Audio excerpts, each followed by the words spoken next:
2020. Singkat saja biar waktunya nanti maksimal.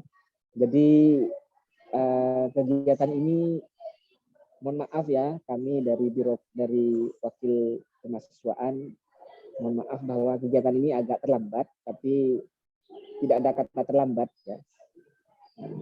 Saya bilang terlambat karena kalau mau ideal sebenarnya proses untuk rencana keikutsertaan mahasiswa pada kegiatan PKM ini harus disiapkan dengan sangat matang jauh-jauh waktu sebelumnya. Walaupun ini sudah tersisa katakanlah 1 bulan ya, tapi makanya saya bilang agak terlambat. Tapi saya tetap berharap bahwa kita bisa memberikan hasil yang cukup maksimal untuk keikutsertaan mahasiswa pada PKM 2023 ini. Yang ingin saya tekankan pada kesempatan kali ini adalah bahwa kegiatan PKM ini sangat-sangat penting untuk terus didorong kepada mahasiswa, terutama untuk menciptakan iklim lingkungan akademik, lingkungan kampus yang kreatif, inovatif, terutama dalam kaitannya dengan penelitian dan pengabdian kepada masyarakat. Jadi di dalam kegiatan PKM ini yang banyak memang kan arahnya ke kreativitas, inovasi berkaitan dengan penelitian dan pengabdian. Nah, kalau kegiatan-kegiatan seperti penelitian ini tidak didorong ya, dan mahasiswa hanya berkegiatan di kelas, di lab ya, itu sangat kurang iklim keilmuannya kurang maksimal. Maka melalui kegiatan seperti PKM ini mahasiswa harus didorong, kalau bisa harus ikut semua gitu kan. Jadi pada tingkat tertentu di semester, rencananya ini semester berapa Pak? 5 ya? Semester 5. Ya, di semester tertentu itu bisa didorong agar ikut semua. Dan kalau kita mau ideal, kita sudah berdiskusi dengan Pak Hairil, dengan juga yang punya pengalaman di Wisma. Kalau seperti Wisma itu katanya memang sejak semester awal sudah disiapkan per 1, sudah ada tahapan-tahapan yang diikuti oleh seluruh mahasiswa yang tidaknya nanti bisa ikut PKM pada semester berapa. Karena yaitu sekali lagi keikutsertaan mahasiswa dalam kegiatan-kegiatan seperti penelitian dan pengabdian kepada masyarakat yang berbasis ilmiah seperti ini sangat penting dan harus didorong. Nah, karena itu kemarin juga di kegiatan rapat kerja tahunan RKT ISD tahun 2023 dari Pak Kampus juga ada rencana memang untuk menghidupkan ya tradisi penelitian di kalangan mahasiswa ini agar ketika ikut PKM nanti sudah tidak terlalu sulit. Jadi ada beberapa alternatif kemarin itu ya, apakah dengan membentuk UKM penelitian atau dengan menghidupkan kegiatan penelitian yang berbasis HMP. Kemarin itu sempat dibicarakan dan direncanakan di RKT tahun 2023. Jadi melalui kesempatan ini saya berharap kepada mahasiswa yang saya lihat sudah banyak yang juga bergabung dan beberapa namanya tidak sudah cukup familiar bagi saya ya. Ada yang bernama hamba Allah juga. Jadi sudah sangat familiar dan beberapa, dan saya kira kita mampu ya untuk juga berkompetisi katakanlah begitu di forum atau di kegiatan PKM ini dengan melihat kepada prestasi dan capaian dari mahasiswa ISD dalam beberapa tahun terakhir dan juga keterlibatan para mahasiswa dalam kegiatan lomba dan kegiatan-kegiatan kreatif yang lain. Saya percaya bahwa mahasiswa ISD ini punya potensi yang luar biasa untuk juga ikut serta dalam kegiatan seperti PKM tahun 2023 ini. Nah, saya sangat berterima kasih bahwa pada tahun ini keterlibatan dari dosen-dosen mungkin bisa lebih baik, lebih maksimal daripada tahun yang lalu, sehingga harapannya nanti bisa memberikan hasil yang lebih baik. Paling tidak dalam proses persiapan dan mengikuti kegiatan ini bisa lebih baik dengan adanya dukungan dari para Bapak Ibu dosen yang membimbing kegiatan. Saya kira itu dari saya. Semoga semakin banyak mahasiswa yang bisa terlibat dan bisa semakin berkembang ide-ide kreatif dan lingkungan akademik yang inovatif dan kreatif di lingkungan SD, sehingga tradisi penelitian dan pengabdian pada masyarakat yang berbasis ilmiah bisa semakin maju di SD Ampel. Demikian dari saya, kurang lebihnya mohon maaf. Dan Allah wa iyyakum ajmain. Allahul muwaffiq ila aqwamit thoriq. Wassalamualaikum warahmatullahi wabarakatuh. Waalaikumsalam warahmatullahi wabarakatuh. Terima kasih kami sampaikan. Selanjutnya langsung ke materi ya, yang akan disampaikan oleh narasumber pertama, yaitu Bapak Muhammad Argus. Sebelum menyampaikan materi, saya mohon untuk bisa mengenalkan diri, kemudian menceritakan pengalaman-pengalamannya di waktu mengikuti PKM dulu, sehingga bisa menjadi motivasi bagi teman-teman, sahabat-sahabat mahasiswa-mahasiswi Institut Sains dan Teknologi Anokoya. Kepada beliau kami mohon untuk menyampaikan materinya. Dipersilahkan Pak Argus.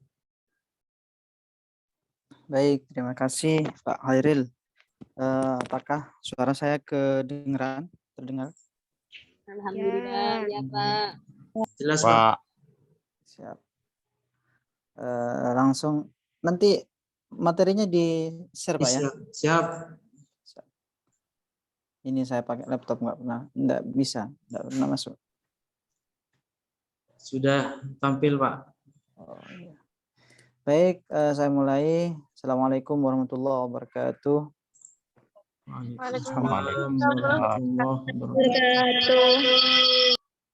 Alhamdulillahirabbil alamin wa bihi nasta'inu ala umurid dunya waddin wa ala alihi washabihi ajmain. Amma ba'du, yang saya hormati dan saya ta'zimi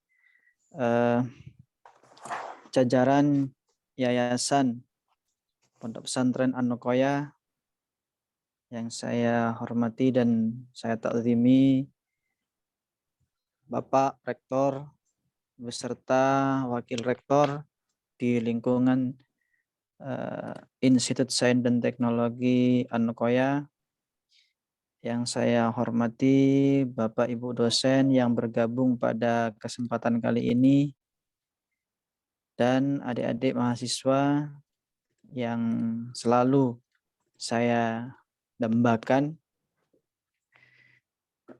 Yang pertama, saya ucapkan terima kasih kepada Pak Hairil yang telah memberikan kesempatan kepada kami selaku Ketua Bidang Kemahasiswaan dalam berbagi kepada adik-adik mahasiswa mengenai PKM, yaitu dengan adanya sosialisasi program kreativitas mahasiswa pada kesempatan kali ini.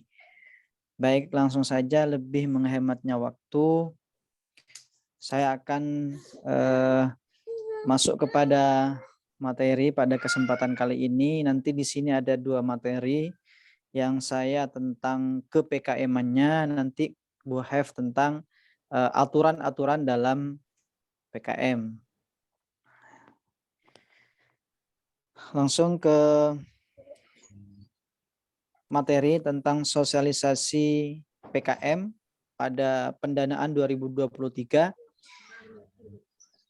Di 2000 ternyata setiap tahun itu mengalami beberapa perubahan, sedikit adanya perubahan. Kalau dulu saya mengenal PKM itu hanya 5 bidang. Nah, sekarang sudah ada pemekaran lagi menjadi berbagai bidang. Langsung lanjut. Apa itu PKM?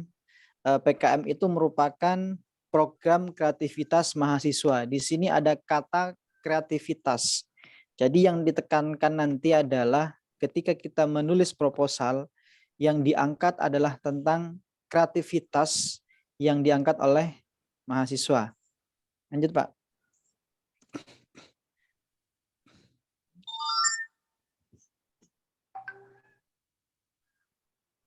Pak Heri lanjut. Nah, kenapa sih kita harus ikut PKM?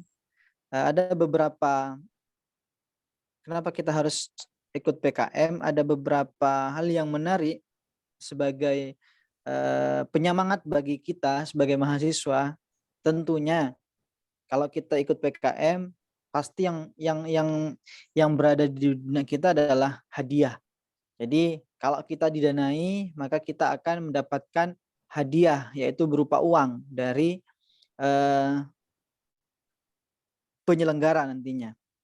Terus yang kedua adalah bebas skripsi. Nah, kalau di EST ini masih belum tahu kebijakan dari kemahasiswaan apa dari rektor dan wakil rektor nanti, apakah ketika lulus PIMNAS itu bebas skripsi.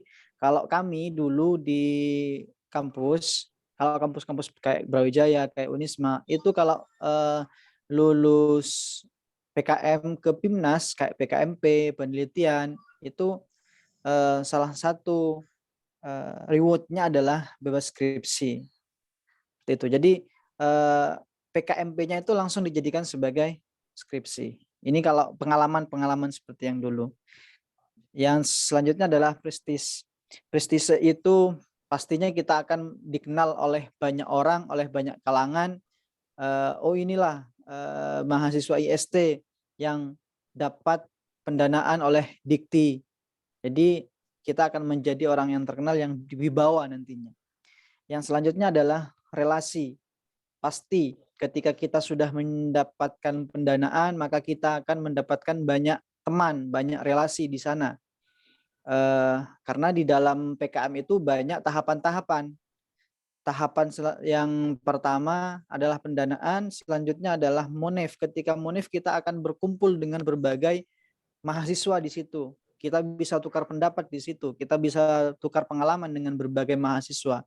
Apalagi misalkan kita masuk PIMNAS, maka di situ akan banyak mahasiswa dari berbagai kalangan nasional akan belajar kepada mereka di kampus-kampus terkenal tentang bagaimana menyampaikan proposal, bagaimana berpresentasi, bagaimana menyampaikan poster dan lain sebagainya. Pasti banyak relasi nanti di situ. Terus peluangnya adalah kita mendapatkan beasiswa.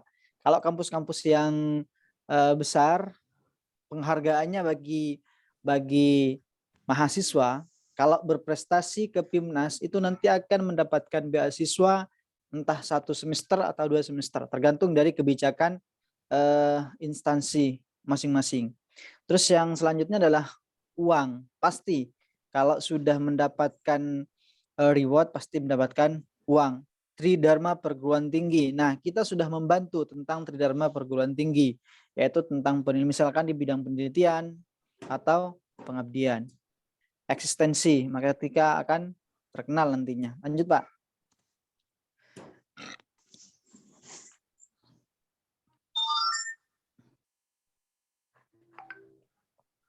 Lanjut, Pak. Bagaimana sih kita tujuan dari PKM itu sendiri?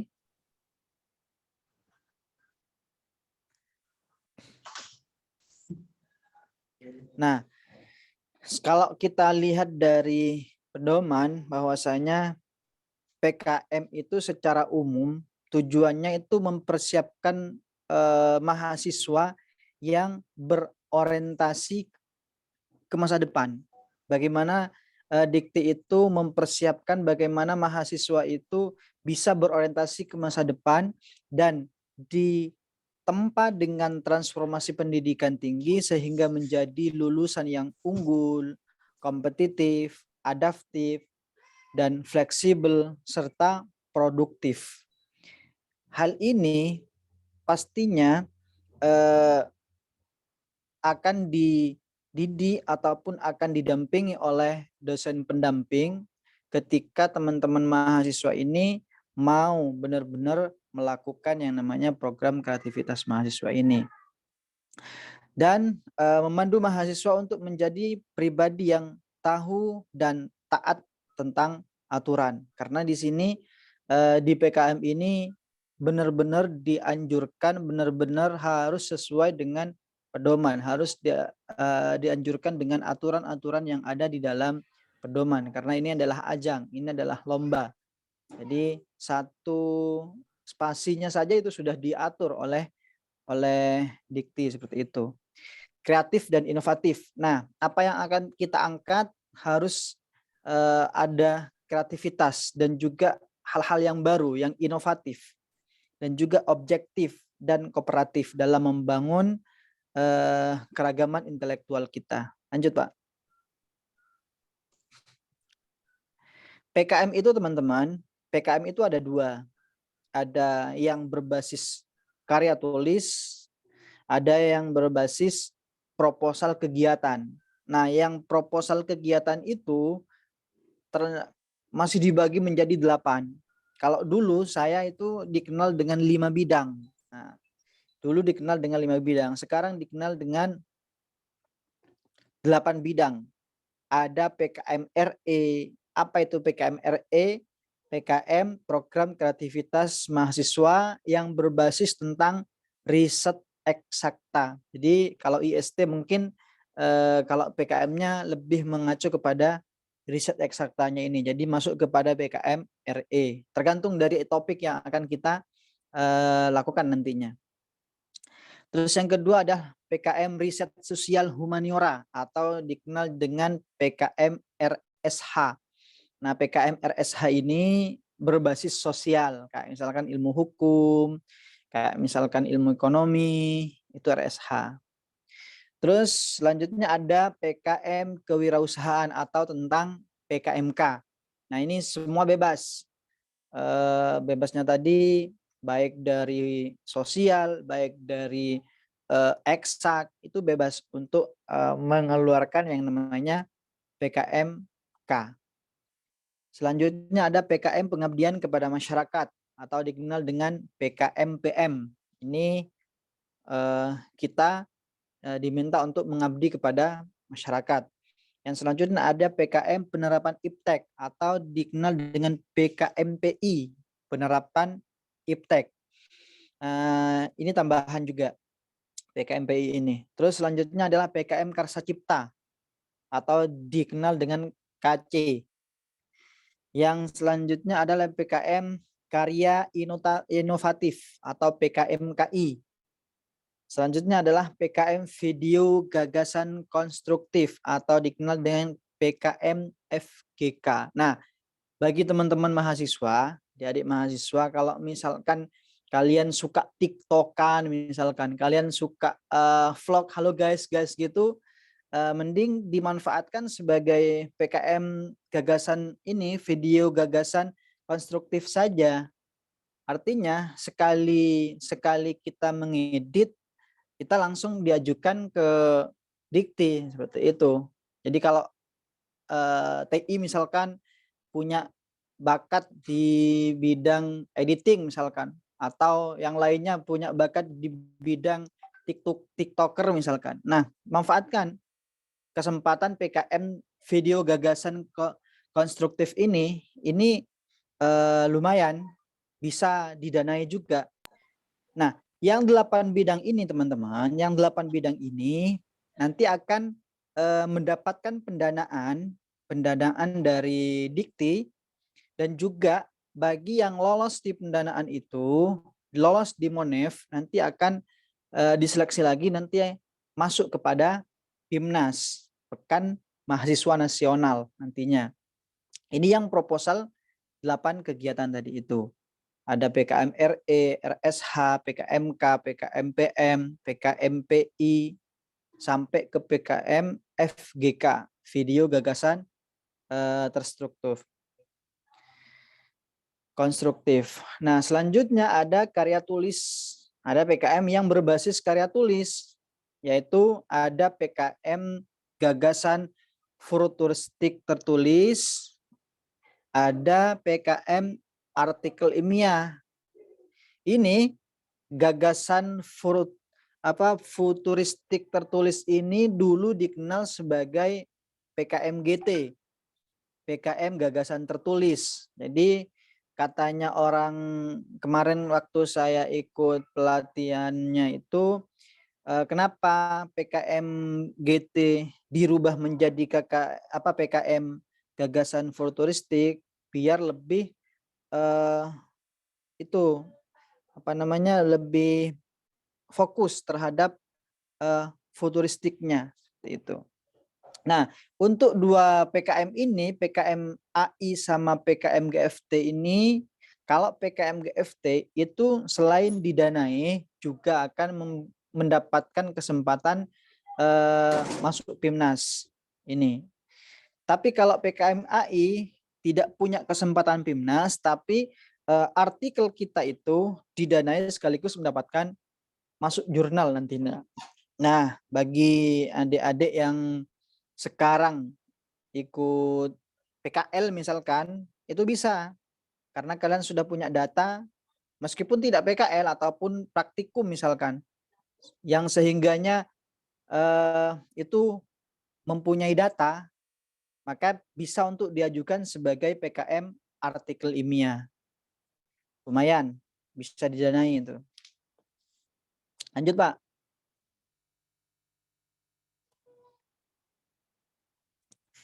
Mari kita lihat secara terperinci mengenai berbagai PKM tadi itu. Ada PKM RE atau riset eksakta. Ini bidang kegiatan di mana kegiatan ini pengamatan mendalam secara berbasis iptek untuk mengungkapkan informasi baru bidang eksakta, bidang eksak ini. Kriteria keilmuannya sesuai bidang keilmuan, bisa kolaborasi lintas bidang juga dianjurkan, misalkan biologi mau lintas, kolaborasi lintas dengan teknik misalkan, itu bisa juga. Itu syaratnya bisa S1, bisa D3, bisa D4 syaratnya. Jumlah mahasiswa 3 sampai 5 kelompok. Jadi dalam satu kelompok itu bisa 3 sampai 5 orang. Tapi dianjurkan ambil 3 saja karena takutnya nanti kalau masuk PIMNAS itu nanti yang didanai adalah 3 orang. Yang 5 itu, yang 2 itu nanti masuk yang mendanai adalah kampus. Jadi dianjurkan cukup 3 saja. Dan yang 3 itu maksimal 2 orang angkatan, satunya bisa ngambil adik kelas atau kakak kelasnya. Misalkan semester 5. Jadi di semester 5 itu dalam satu kelompok hanya 2 orang saja. Satunya bisa ngambil adik kelas. Gitu. Pendanaannya berapa? Minimal pendanaan itu adalah 6 juta, maksimalnya adalah 10 juta, lumayan. Kalau saya dulu 12 juta maksimal, nah sekarang sudah turun ke 10 juta. Mungkin karena ada pemekaran ini ya. Jadi lumayan 6 sampai 10 juta ini kita manfaatkan di ajang kompetisi ini. Luaran yang wajib kita keluarkan adalah laporan kemajuan, laporan akhir, artikel ilmiah, akun media sosial. Jadi bagi semua nanti misalkan mahasiswa IST ini didanai, baik itu PKM apapun, nanti wajib untuk membuat akun media sosial. Seperti itu. Semuanya sama. Kalau yang PKM 8 bidang itu semuanya sama. Pendidikannya, jumlah mahasiswanya sama, pendanaannya juga sama. Kalau PKM RSH itu mengenai tentang pengamatan mendalam yang berbasis iptek dan mengungkapkan informasi baru di bidang sosial dan humaniora dan juga seni budaya. Sesuai bidang ilmu kok juga bisa juga kolaborasi dengan lintas bidang yang dianjurkan. Artinya ini, misalkan di IST itu ada fakultas tentang hukum misalkan atau sosial, fakultas sosial misalkan. Sementara yang punya ide itu dari biologi atau dari teknik misalkan. Nah, Dari teknik itu bisa kolaborasi dengan yang berbasis sosial itu tadi. Seperti itu. Lanjut.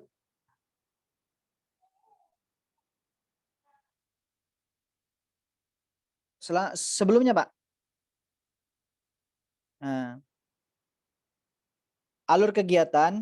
Pada alur kegiatannya itu, secara ringkas, alur awal perjalanan PKM itu muaranya dapat dilihat di gambar ini. PKM 8 bidang itu nanti ada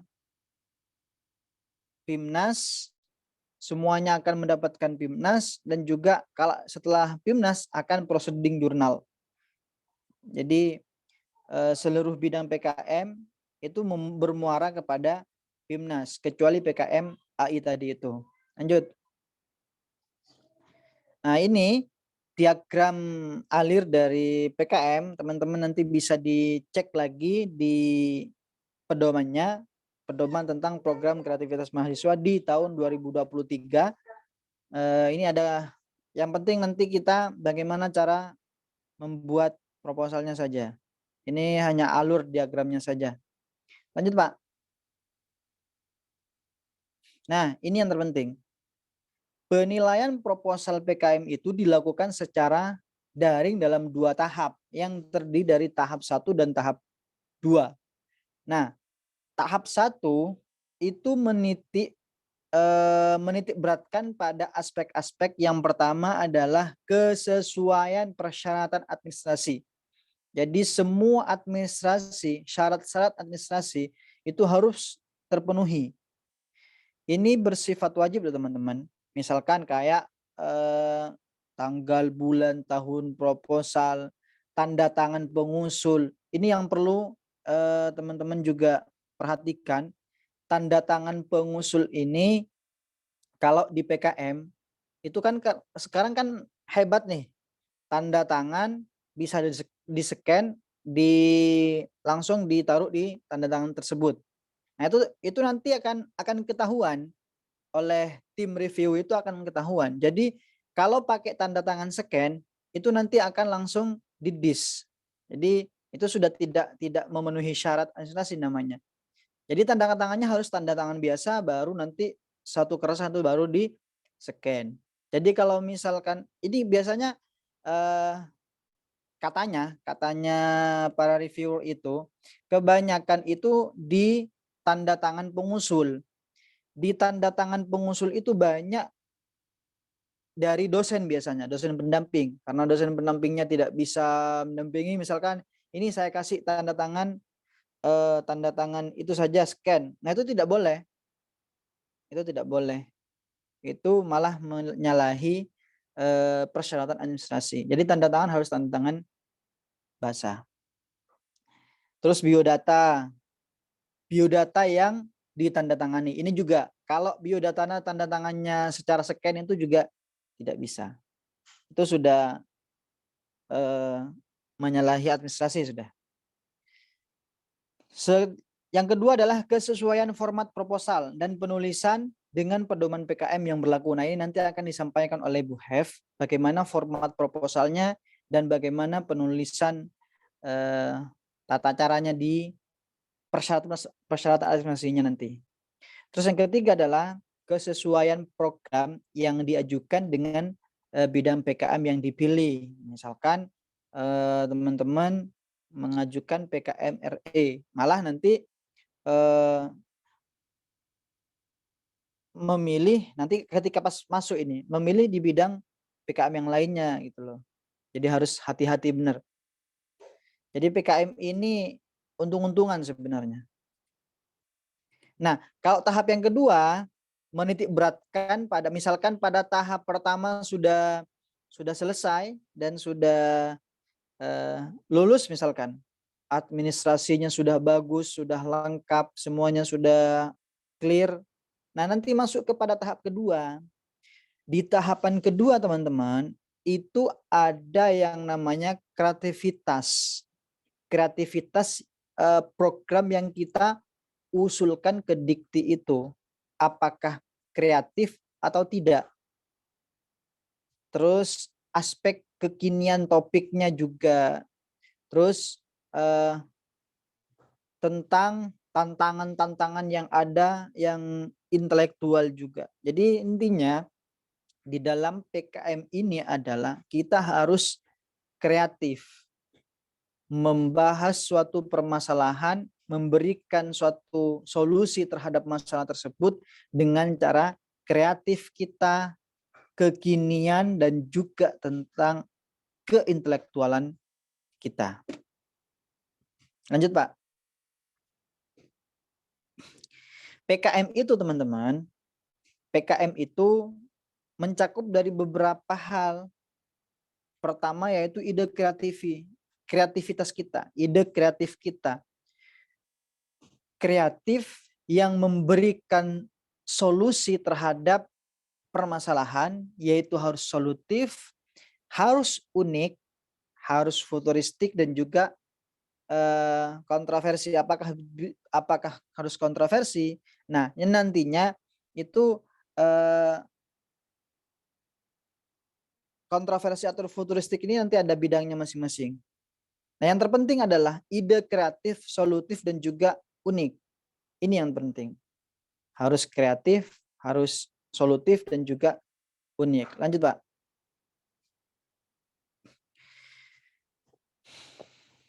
Kata kunci dari PKM itu adalah kreativitas.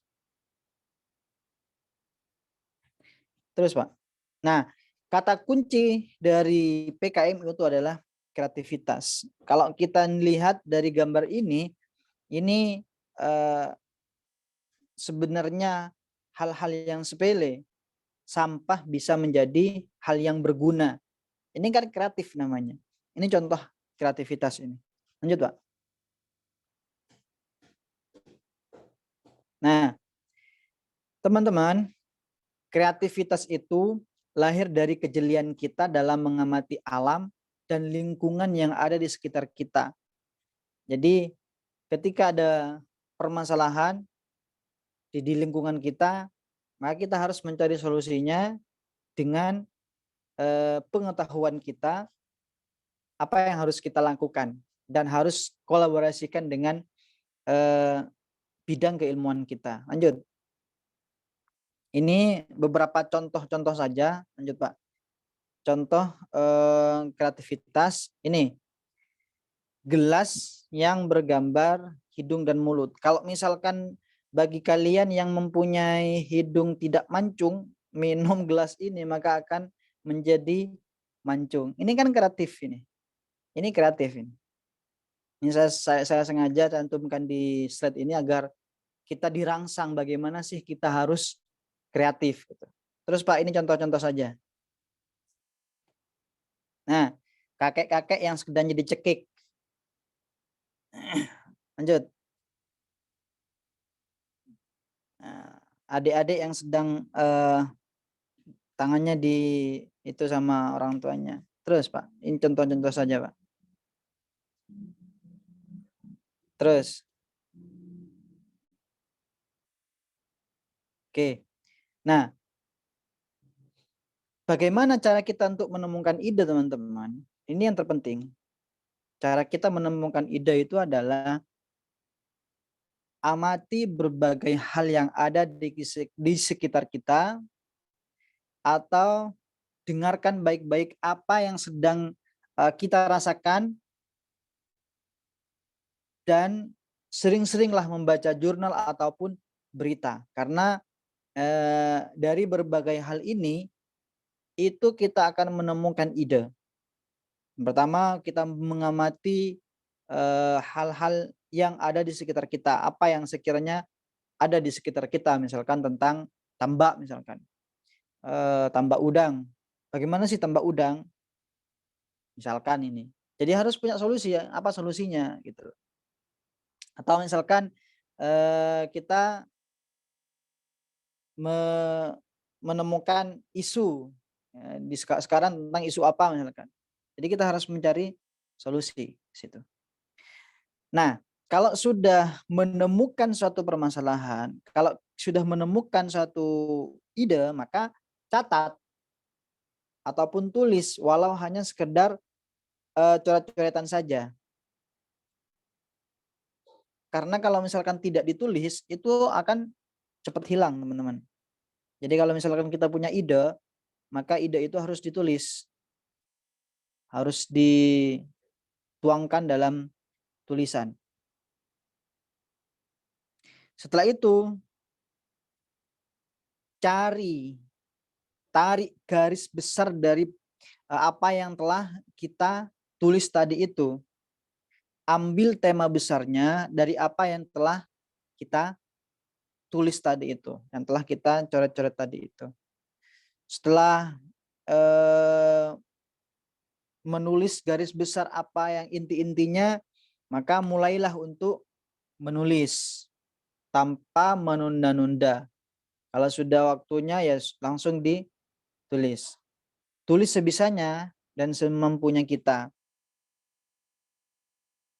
Tulis dulu meski bahasanya itu berantakan karena kita ada pendamping di situ, ada dosen pendamping. Jadi jangan takut untuk menulis. Misalkan bermamun salah, jadi kata-kata bermamun salah, bermamun tak etarema, jadi harus dibuang dulu. Intinya kita harus positif, harus yakin bahwa kita itu bisa untuk menulis gitu. Lanjut, Pak. Nah, pengen sukses dalam menulis PKM, maka ada beberapa hal yang perlu kita lakukan dan harus kita singkirkan saat kita menulis. Yang pertama adalah HP. HP dan media sosial ini adalah menjadi pengganggu kita. Ini akan membuat kita tidak fokus dan nggak jadi untuk menulis karena malah keasikan dalam WhatsApp-an misalkan atau yang lainnya.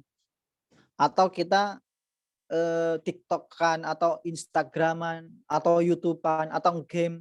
Jadi kalau sudah dekat dengan HP, maka pekerjaan apapun sudah terlewatkan. Jadi yang harus kita singkirkan ketika kita fokus dalam menulis PKM karena waktunya sudah mepet, bilang dulu sama si doi, jangan ganggu saya dulu gitu. Jadi HP-nya ditaruh dulu. Itu yang pertama. HP harus di-off-kan dulu agar kita fokus. Yang kedua, pikiran negatif. Jangan sampai ada yang namanya pikiran negatif. Beremaremun kalimat tidak tepat. Itu pikiran negatif. Jadi harus disingkirkan dulu pikiran-pikiran negatif seperti itu. Terus yang ketiga adalah rasa tidak percaya diri. Harus dibuang. Kita harus optimis. Kita harus yakin bahwa kita bisa seperti mereka-mereka yang didanai dan juga masuk Timnas. Yang keempat adalah jangan merasa terpaksa. Ini yang terpenting. Karena nanti Pak Hairil bidang kemahasiswaan minta segera mahasiswa untuk buat proposal. Jangan, ini paksaan dari Pak Hairil, jangan. Tapi ini adalah bagaimana tumbuh dari hati kita untuk ikut serta berpengalaman dalam bidang PKM. Karena keterpaksaan itu teman-teman akan membuat kita itu tidak semangat dalam menulis.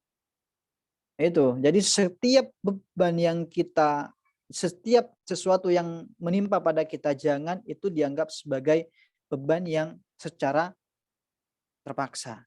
Jadi semuanya harus dilakukan dengan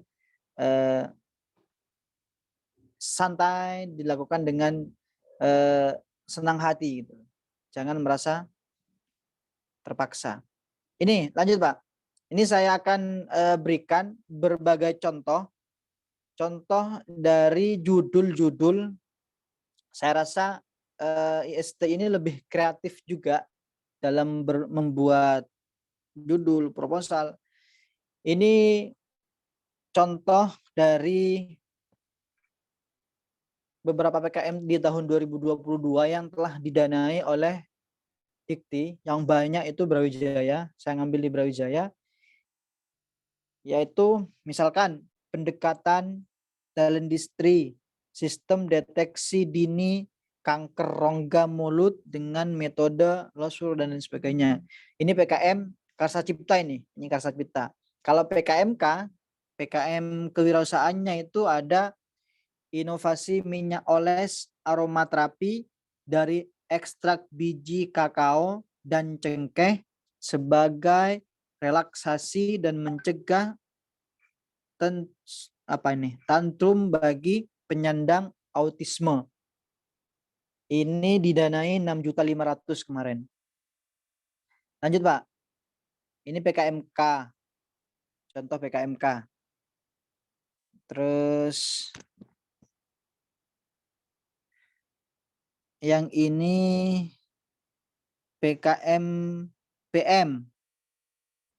PKM PM pengabdian masyarakat, misalkan pemberdayaan masyarakat Desa Ngengit Kabupaten Malang melalui produk olahan suwek guna mengangkat eksistensi bahan pangan lokal menuju desa swasembada pangan. Kan sederhana sebenarnya.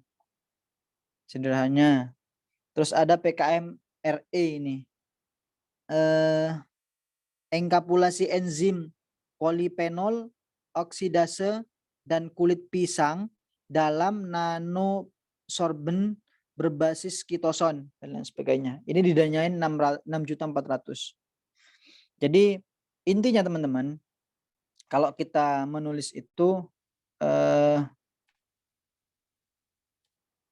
karena ini adalah ajangnya adalah ajang lomba yang dilombakan dari berbagai macam pancanegara semuanya di Indonesia ini, senasional ini, maka yang terpenting adalah kuncinya adalah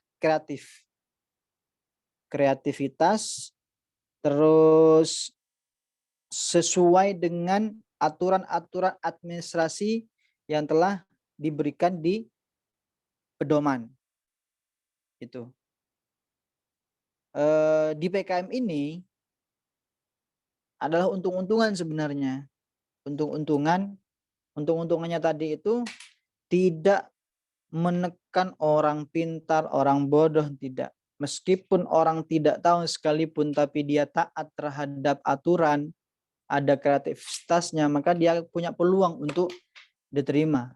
Daripada orang yang pintar tapi buat proposal, yang penting buat tidak sesuai dengan kaidah misalkan, maka itu tidak akan lolos seperti itu. Jadi teman-teman jangan kecil hati, insya Allah kita akan bisa. Ini waktunya tinggal 1 minggu kalau tidak salah untuk penguploadan.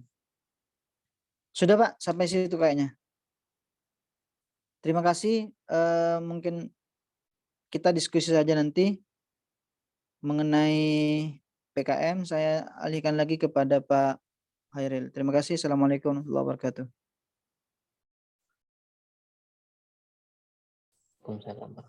Waalaikumsalam warahmatullahi wabarakatuh. Terima kasih Pak Argus. Saya yakin mahasiswi IST Anokoya itu sudah punya ide, punya kreativitas terhadap persoalan yang ada di masyarakat. Apalagi banyak produk yang dihasilkan seperti kemarin di KKN. Cuman mereka tidak tahu bagaimana mengupayakan, mengimplementasikan dari ide-ide kreatif itu terhadap program-program yang ada di IST Anokoya. Nah, selanjutnya untuk hal teknis untuk program kreativitas mahasiswa ini akan disampaikan langsung oleh Ibu Hefdia selaku dosen di Institut Sains dan Teknologi Anokoya. Kepada beliau kami persilahkan.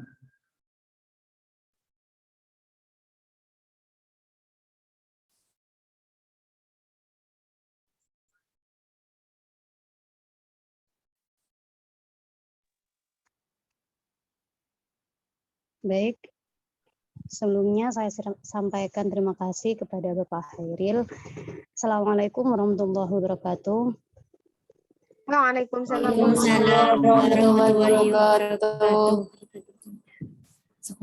Yang terhormat Bapak Rektor dan Wakil Rektor IST An-Nokoya, yang terhormat Dewan Guru, Dewan Dosen maksud saya, yang hadir pada Zoom hari ini, dan yang saya banggakan mahasiswa-mahasiswi IST An-Nokoya.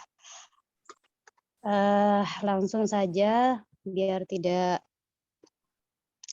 berlama-lama, mungkin minta tolong pertama dibukakan materi PPT-nya Pak Hairil. Yang PPT dulu, Bu. PPT dulu.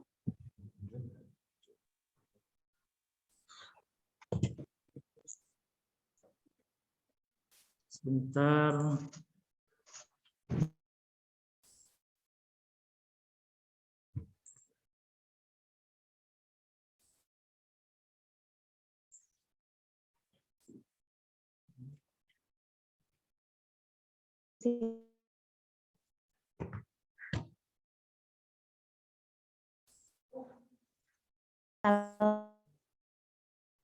Ini, Bu. Tidak akan secara detail ya. Pertama saya informasikan tidak akan secara keseluruhan.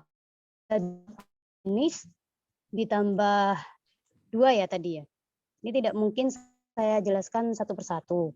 Namun yang akan saya bagian penjelasan umum serta bimbingan teknis bagaimana teman-teman adik-adik di sini mengupload PKM ke Simbel Mawa seperti itu ya. Untuk lebih jelasnya nanti kita akan adik-adik maksudnya silahkan membuka panduan masing-masing tergantung pada jenis PKM yang akan diikuti seperti itu. Oke, ya Bismillahirrahmanirrahim. Mari langsung Pak. Nah, ini yang akan dibahas tentang sistematika penulisan. Nah, silakan lanjut Pak. Sebagai contoh di sini saya akan menjelaskan tentang PKMK, yaitu PKM kewirausahaan. Kenapa? Karena tadi sudah disampaikan sama Pak Hairil, teman-teman di sini sudah banyak yang punya produk, tapi tidak tahu mau diapain. Padahal sejatinya produk itu bisa dikembangkan lebih lanjut untuk menjadi sesuatu yang lebih istilahnya ya, lebih bermanfaat, lebih bernilai jual dan segala macamnya. Tadi seperti yang sudah dijelaskan oleh Pak Argus bahwa untuk luaran PKMK ini ada 4. Saya harap adik-adik di sini paham ya apa yang dimaksud luaran. Jadi luaran di sini adalah ending goal, katakanlah ending goal, tujuan akhir dari pelaksanaan PKMK. Artinya untuk setiap PKM ada luarannya masing-masing. Dan untuk PKMK nanti kalian harus menghasilkan pertama laporan kemajuan, yang kedua laporan akhir, yang ketiga produk, dan yang keempat adalah akun media sosial. Ini bersifat mutlak dan wajib. Seperti itu. Nanti beda-beda. Kalau video kan tadi sudah jelaskan ya, beda-beda nanti. Tapi yang jelas ini yang harus dipenuhi. Next Pak. Oke lanjut ya. Halo. Nah ini langsung ke sistematikanya. Jadi pertama mengenai judul, yang jelas pasti judul yang PKM itu tidak boleh menggunakan akronim. Ini kalau dulu kenapa ditegaskan oleh Simbel Mawa ya, Belmawa, karena dulu itu menjadi trennya judul PKM itu singkatan-singkatan semua, misalnya apa ya, banyak pokoknya. Ciledug apa, singkatan dari Cilok apa gitu dan segala macamnya. Hampir semuanya menggunakan itu semua gitu. Kemudian sejak tahun, seingat saya kalau tidak 2021 mungkin ya, sudah tidak diperkenankan menggunakan akronim. Mungkin memang terkesan lebih keren gitu kedengarannya, tetapi kemudian tidak diizinkan oleh Belmawa. Kemudian hanya diperbolehkan maksimum 20 kata, jadi tidak boleh. Ini sebenarnya aturan umum ya. Memang judul kalau terlalu banyak ya bagaimana gitu ya. 20 kata namun sudah mewakili keseluruhan isi dan maksud dari proposal adik-adik. Oke. Yang kedua adalah bagian isian kelengkapan. Apa itu di isian kelengkapan? Jadi isian kelengkapan ini adalah substansi yang harus adik-adik entrikan atau masukkan ke dalam simbel mawa. Apa itu simbel mawa? Mungkin sebagian ada yang sudah tahu, mungkin belum. Jadi simbel mawa ini adalah sistem yang sifatnya online. Nanti kita akan bahas lebih lanjut seperti apa di materi berikutnya ya. Terus kalau dulu apa itu namanya, validasi pengesahan dan segala macamnya kan dilakukan secara manual. Kalau sekarang tidak secara manual, tapi validasi itu dilakukan secara online validasinya oleh dosen pendamping dan pimpinan perguruan tinggi. Jadi tidak perlu ada lembaran ngeprint pengesahan, sudah tidak ada. Yang penting adik-adik di sini melakukan pengisian kelengkapan sampul yang meliputi judul PKM, bidang PKM, nama dan nomor induk tim mahasiswa, asal perguruan tinggi, dan tahun pengusul. Yang semuanya tidak boleh salah, karena ini adalah lembar validasi, tapi bersifat online yang dilakukan oleh tim pendamping dan pihak perguruan tinggi. Jadi masing-masing dari kalian, apakah boleh Bu tidak punya pendamping? Misalnya saya sudah paham, tidak bisa. Kenapa tidak bisa? Karena validasi harus dilakukan oleh pihak pendamping atau dosen pendamping seperti itu. Oke, lanjut ke isi utama proposal, di mana isian utama proposal itu nanti setelah adik-adik sudah menulis semuanya itu di merger gitu ya, dimasukkan dalam satu file yang berbentuk PDF, di mana sebenarnya itu isiannya ada beberapa hal. Yang pertama itu isian utama proposal. Isi utama proposal terdiri dari daftar isi, halaman inti, dan lampiran. Nah, kalau terlalu cepat ya? Enggak ya? Halo. Ini tidur kayaknya ya Pak ya? Enggak, Bu. Oh, enggak tidur. Aman, Bu. Aman. Lanjut. Oke. Lanjut, Bu. Ada daftar isi, halaman inti, dan lampiran. Ini betul-betul dipahami ya. Halaman daftar isi pakai penomorannya I2, I3, seperti itu ya. Dan diletakkan pada sudut kanan bawah. Perhatikan betul-betul, kamu salah meletakkan saja pasti tidak lolos. Saya jamin. Seperti yang sudah dijelaskan oleh Pak Argus, jadi memang yang ditekankan adalah mahasiswa-mahasiswa yang disiplin. Yang dicari oleh Belmawa bukan mahasiswa pintar, bukan sekedar kreatif dan sekedar pintar, tapi bagaimana taat aturan atau disiplin. Sehingga betul-betul kalau sudah salah di sini, sudah substansi tidak akan dibaca. Jadi diletakkan di sudut kanan bawah. Terus penomoran halaman dimulai dari daftar isi. Jadi daftar judul nggak usah, daftar isi langsung I1 gitu, I2 dan seterusnya. Terus ada halaman inti, di mana di sini ada bab pendahuluan sampai daftar pustaka. Bab pendahuluan sampai daftar pustaka. Isinya ada nggak Bu? Ada, tapi ini beda-beda isinya. Makanya saya tidak masukkan ke sini karena nanti ada 8 jenis. Mungkin akan saya bahas sebentar lagi ya untuk yang PKMK dan PKMP saja. Yang lain mungkin nanti bisa melihat lagi kepada pedomannya seperti itu. Halaman inti memuat maksimum 10 halaman. Diperhatikan 10. Bagi yang laporan PKL-nya sudah banyak, misalnya 50, mau gimanain Bu? Ya dikompres sebagaimana jadinya, pokoknya harus hanya 10 halaman. Tidak boleh lebih sedikit nggak boleh Bu, nggak boleh. Tidak ada toleransi dalam bentuk apapun. Sedikit saja segaris nggak boleh. Pokoknya tak boleh gitu. Oke, lanjut. Halaman inti ini penomorannya Arab yang diletakkan pada sudut kanan atas. Kalau tadi ada di bawah, sekarang ada di atas. Perhatikan betul-betul.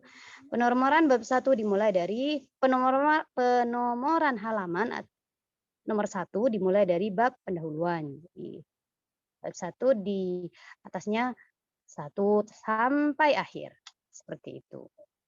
Kemudian file proposal diunggah ke Simbelmawa dengan penamaan file.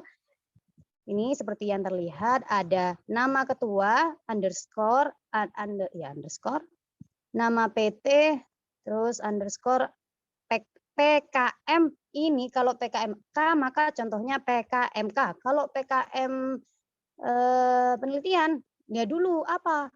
Apakah eksakta atau humaniora, kan begitu. Jadi penting kalian paham, salah penamaan masuknya nanti salah. Nanti dikumpulkan sama PKM, oh, kok isinya ini udah. Makanya di sini benar-benar mahasiswa dituntut untuk teliti. Jadi bagi kalian yang sudah lolos ini, wah hebat banget sudah. Lolos administrasi, hebat. Apalagi sampai menang gitu, Kepimnas. Seperti itu ya. Nah, di sini juga dijelaskan untuk validasi oleh dosen pendamping disahkan oleh pimpinan perguruan tinggi bidang kemahasiswaan. Tidak ada halaman sampul dan halaman pengesahan di proposal. Jadi semuanya online, tidak ada pengesahan yang tanda tangan gitu ya. Oke, lanjut Pak. Terus coba klik Pak. Kayaknya there is something. Oh, kok nggak ada judulnya itu. Oke. Terus coba lanjut ke situ aja tidak apa-apa. Isian utama proposal, lanjut tadi. Satu aja.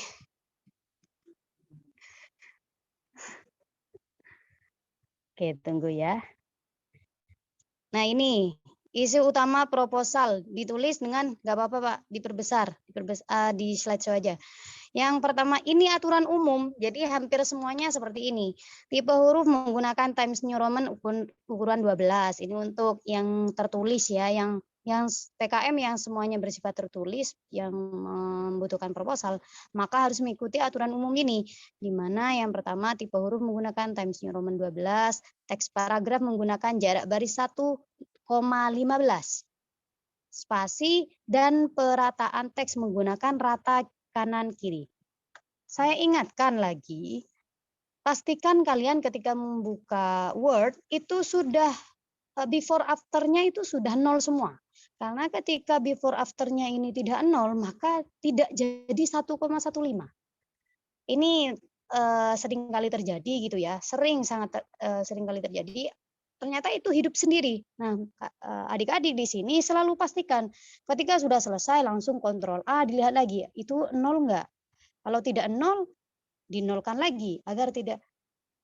Memang ketahuan Bu kalau cuma sebaris. Kalau bisa jadi ketahuan.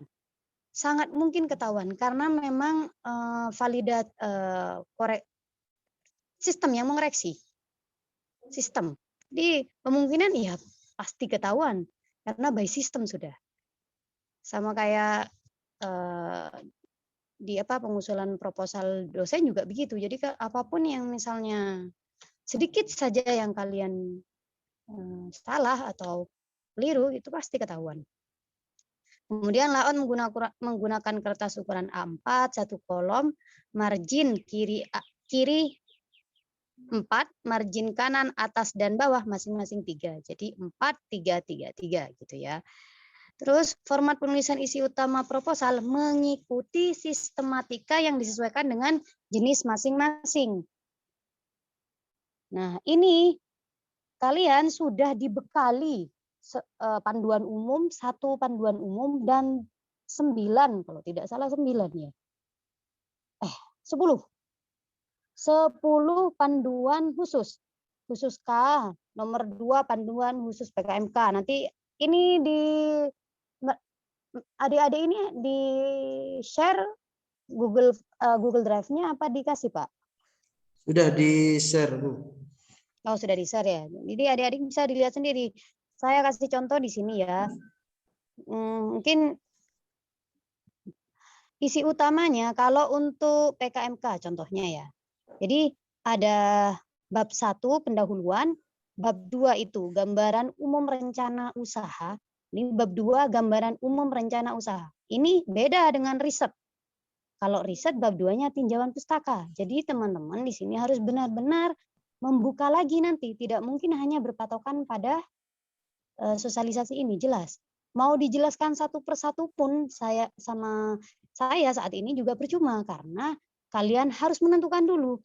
Saya punyanya produk. Nah, ini mau dirisetkan, mau jadi pengabdian kah atau mau jadi kewirausahaan? Nanti kan harus difikirkan seperti itu. Baru sudah setelah menentukan, baru kalian tinggal nggak usah baca semua pedoman itu, capek. Nah, kalau sudah fokus, oh saya memutuskan. Setelah istikharah misalnya. Saya ikut PKMK, Bu. Oh, kalau ikut PKMK berarti bab 1-nya pendahuluan, bab 2 gambaran umum rencana usaha, kemudian bab 3 ada metode pelaksanaan, yang keempat ada biaya dan jadwal kegiatan. Sudah ada, setelah itu baru daftar pustaka. Kok ada daftar pustaka, Bu? Ya iya, meskipun PKMK ya tetap ada daftar pustaka. Seperti itu ya. Jadi nanti beda-beda. Oke, lanjut. Kalau contohnya yang lain lagi di sini misalnya saya cari PKM riset eksakta. Ada bab 2-nya tinjauan pustaka, bab 3-nya metode riset. Jadi beda lagi ya dengan yang tadi. Artinya beda-beda, banyak. Kemudian kan ada lampiran. Perhatikan juga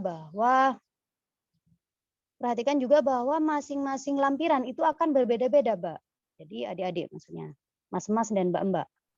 Lampirannya itu nanti beda, jadi harus sangat detail sekali melihatnya. Seperti itu. Nah, lampirannya biasanya apa? Ada biodata ketua dan anggota, dosen pendamping, kemudian justifikasi anggaran kegiatan, susunan organisasi tim pelaksana, tim dan pemberian tugas, kemudian ada surat pernyataan ketua pelaksana. Jadi ketua pelaksana ini harus menandatangan materai bahwa saya bersedia melaksanakan. Gitu. Ya bukan kok nakok, tapi paling tidak ada tanggung jawab di situ karena kita pakai uang negara. Jadi seperti itu. Jadi enak dapat uang, Bu, enak sekali. Tinggal kamu menyusun nanti rancangan anggaran biayanya, gitu. Terus rancangan anggaran biayanya gimana, Bu? Nanti di masing-masing pedoman ada aturannya apa yang boleh dan tidak boleh. Kenapa? Karena kita pakai uang negara nggak mungkin di istilahnya seenaknya kita, tidak. Di sini ada misalnya yang tidak diperkenankan. Jadi ingat-ingat ini tidak diperkenankan. Honorarium nggak boleh menghonor. Honorarium, konsumsi, hadiah dan sejenisnya untuk tim, dosen pendamping, narasumber, pemateri dan sejenisnya. Jadi nggak boleh pakai honor. Kemudian tidak boleh sewa komputer, laptop, printer, ponsel, kamera, handycam, ya segala macam. Tidak boleh juga membeli alat yang terlalu mahal, misalnya sampai 1 juta. Ngapain? Jangan, nanti habis langsung. Kan seperti itu ya. Kemudian tidak boleh beli flash disk, hard disk, masa nggak punya? Kan gitu. Pasti punya toh ya. Kalau punya jangan beli lagi, pakai saja yang sudah ada, beli yang tidak ada. Nggak boleh juga pembelian kuota internet lebih dari 100.000 per bulan, nggak boleh, jangan-jangan dibuat tiktokan atau apa gitu, nggak boleh juga. Jadi semuanya ada aturannya. Nah, kalau dijelaskan di sini tidak mungkin. Di situ juga sudah dilampirkan format rekapitulasi rencana anggaran biaya. Jadi kalian tidak akan bingung. Sekalinya buka sudah langsung jelas semuanya di situ ya. Oke, mungkin itu saja mungkin Pak. Mungkin lebih banyak di diskusi aja. Misalnya begini, misalnya mungkin ya bayangan saya kesulitannya teman-teman itu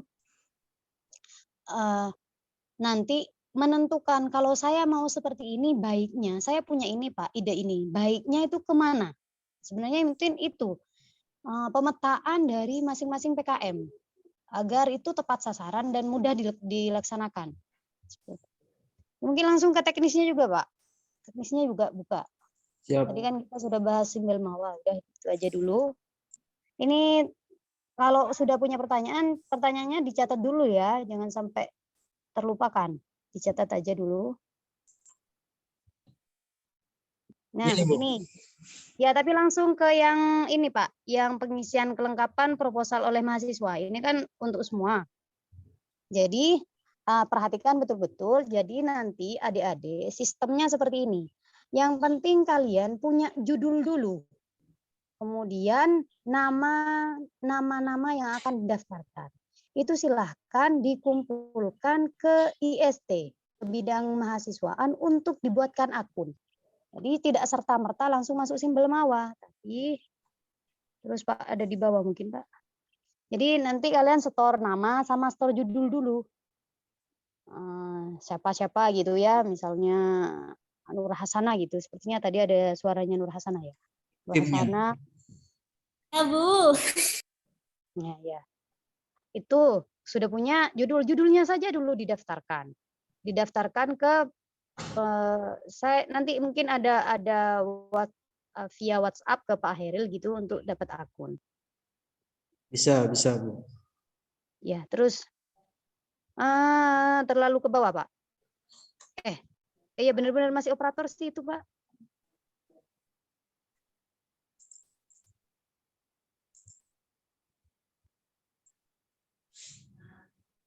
Akun mahasiswa. Ini, Bu. Ya. Besarin, Pak. Mungkin biar mahasiswanya juga kelihatan.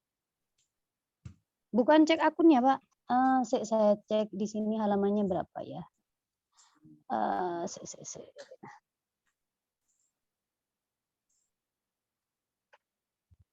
Panduan teknis. Nah, sebenarnya tadi tuh ini panduan teknisnya banyak sekali.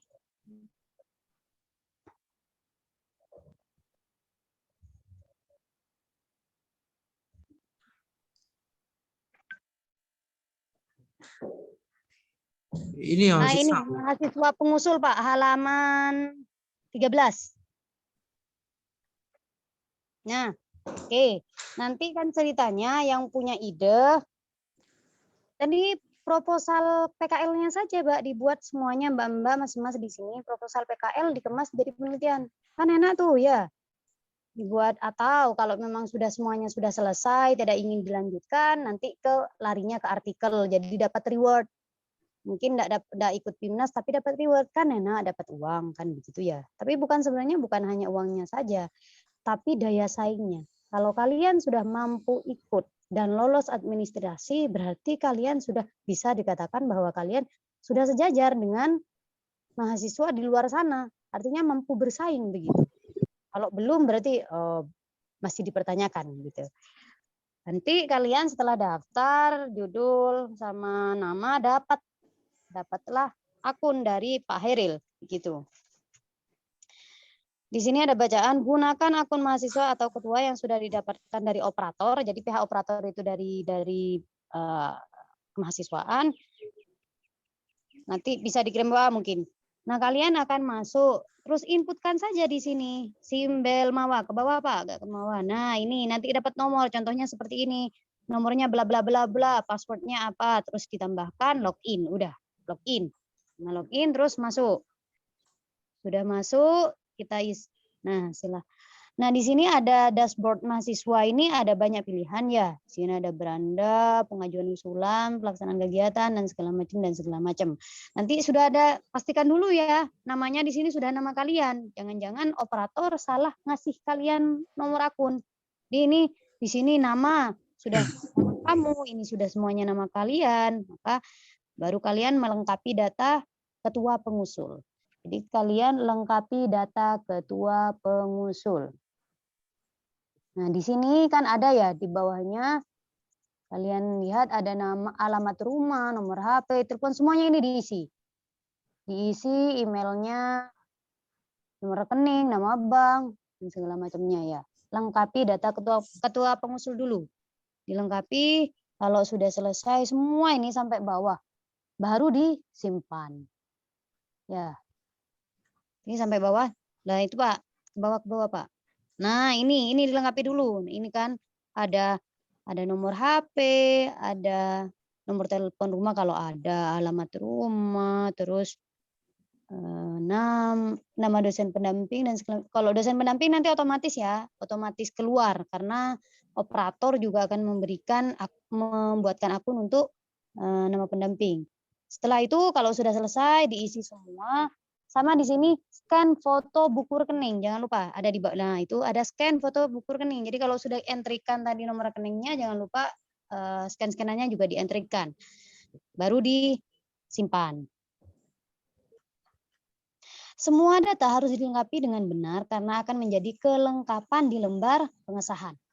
Jadi pastikan teman-teman di sini, adik-adik di sini mengisi dengan tepat karena nanti itu yang akan muncul. Nanti kalian langsung ke format gitu, dalam format seperti pengesahan di proposal itu sudah. Jadi sudah rapi sendiri begitu ya, by system. Kita enggak usah mikir-mikir lagi. Terus di sini juga diisi ya, mulai dari judulnya apa, ini Pak, skemanya apa, judulnya apa, diisikan. Dananya berapa, dana tambahan kalau ada. Ini kan ada dana usulan dari Kemendikbud. Ini maksudnya gimana? Dana yang kalian dapat berapa? Terus ada dana tambahan perguruan tinggi. Kalau perguruan tinggi nambahin, misalnya kamu dapatnya 5 juta, tapi kok kayaknya kurang. Padahal begini, penelitian akhirnya ditambahin sama IST misal. Kalian tuliskan juga dana tambahan perguruan tinggi. Atau kalian punya mitra. Misalnya saya PKL di DLH Bu. Terus yang DLH saya sudah pamit DLH mau saya jadikan ini. Terus DLH-nya juga mau bantu, bukan hanya dari PKM. Maka ditambahkan juga di situ. Boleh, silakan ditambahkan. Itu dana dari tambahan. Di sini, tapi kalau dari instansi lain jangan ditaruh di perguruan tinggi, tapi yang di bawahnya lagi yaitu dana instansi lain. Terus dana usulan total segala macamnya ya. Oke, lanjut. Selesaikan pengisian identitas proposal secara lengkap. Misal di sini ada isian alamat, nomor kontak, email, tambahan anggota, anggaran. Sebaiknya ruang lingkup juga diisi, ada luaran juga. Luaran carinya di mana? Tadi di pedoman ya. Nggak usah cari kemana-mana. Semuanya kalau nggak paham langsung masuk aja ke panduan gitu ya. Terus ini contoh format kalau kita ngisi ya. Kalau belum diisi bentuknya kayak gini nih, maka harus kamu tambahkan.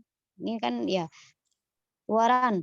Kalau seperti ini masih nggak ada luarannya. Ini tulisannya tidak ada luaran, maka kalian harus menambahkan luaran kamu apa? Oh tadi PKMK, oh berarti harus ada produk. Kan seperti itu. Oh ini riset, berarti harus ada publikasi. Seperti itu. Oke, lanjut. Di sini kalian kalau misalnya nama anggotanya itu belum ada, maka silakan memasukkan nama anggota. Atau sudah dimasukkan tapi mau nambah lagi, silakan ditambah di sini, tambah anggota baru. Silakan kalian pilih program studinya apa, NIM-nya berapa, nama, tahun masuk, dan peran. Jadi masing-masing anggota itu ada perannya masing-masing, bukan cuma ini bagian apa. Misalnya anggota pertama itu bagian bantu nyusun proposal, yang satunya karena ini PKMM misalnya, saya nyuruh dia survei ke desa karena kebetulan yang dipakai desanya dia. Jadi harus jelas untuk melambangkan bahwa ini kan ini ya sebenarnya ini adalah media ya untuk mengajarkan adik-adik tentang bagaimana memanajemen sebuah katakanlah kegiatan begitu ya, baik itu kegiatan penelitian, PKMN dan segala macamnya yang hanya saja dimudahkan dengan diberikan dana begitu. Jadi ini media pembelajaran. Jadi kalian harus benar-benar menerapkan teamwork-nya gimana, pembagian kalian manajemennya seperti apa nanti akan kelihatan di situ ya. Strategi dan segala macamnya itu nanti juga kelihatan. Dan nggak cuma dinilai proposalnya saja begitu ya. Terus NIM-nya silakan ya, kalau sudah selesai silakan disimpan kan gitu ya. Tinggal kalau sudah selesai ya silakan diklik selesai. Lanjut Pak ke bawah tuh Pak. Nah itu, nah ini silakan klik tombol cek dan mulai tampilan. Jika sudah benar datanya kemudian klik tombol simpan. Jadi kalau sudah benar semuanya diisi simpan. Luarannya jangan sampai lupa karena luaran ini janjinya kalian. Luaran itu adalah janjinya kalian bahwa saya berjanji ketika kalian sudah mengupload kemudian kalian menulis sebuah pernyataan maka itu bagian dari janji kalian bahwa saya menerima uang sekian dengan berjanji bahwa akan memenuhi tadi. Saya akan buat produk, saya akan ini, saya akan itu, seperti akan publikasi seperti itu ya. Lanjut. Nah, ini adalah langsung ke bawah. Jadi nomor urutnya itu diurut sesuai dengan ininya ya, Pak. Mas, diurut sesuai di panduan. Jadi kalau nomor 1 laporan akhir dulu yang diinput seperti itu. Jadi harus taat. Nggak apa-apa kalau lembar soal nggak apa-apa diurut dari nomor 2, Bu. Boleh nggak jawab dari nomor 2, Bu? Boleh. Tapi kalau misalnya ini nggak boleh diurut. Diurut sesuai dengan ininya ya. Oke, ini adalah hasil generate dari lembar pengesahan yang kita buat. Kita mungkin tadi kan mengisinya secara tidak bentuk seperti ini ya. Tapi secara by system dia akan berubah seperti ini. Sudah dalam bentuk format seperti ini. Kalau misalnya kalian bisa lihat dulu bagaimana isinya, koreksinya benar-benar, dan jika ada yang tidak keluar, misalnya di sini ya, NIK ini bagian yang dikotak-kotai, kalau dulu ya saya tidak buka lagi, sekarang ini bisa diubah. Ini sometimes itu kadang-kadang dia tidak muncul, sehingga kalian bisa memasukkan sendiri. Misalnya kotanya kalian Sumenep gitu, itu bisa dimasukkan sendiri. Tidak perlu yang by system yang tadi judulnya ini udah, ini dosennya, nama pengusungnya semuanya ini. Yang biasanya yang di kotak-kotak ini yang tidak by system. Kita perlu mengisi. Jadi jangan dikosongin, misalnya kosong ternyata sama kalian dibiarkan, jangan dibiarkan. Yang kotak yang ada kotaknya ini harus diisi. Isi manual maksud saya. Kalian sendiri yang isi. Terus Pak, lanjut Pak ke bawah Pak. Terus unggah proposal. Setelah selesai tahapan sebelumnya, mahasiswa bisa mengunggah proposal di tempat yang telah disediakan. Ini sudah disediakan ya. Di sini ada, ini nanti tampilannya akan seperti ini. Jika tahapan notifikasi atau pesan warna kuning pada bagian bawahnya. Nah, kebeban Pak, Pak.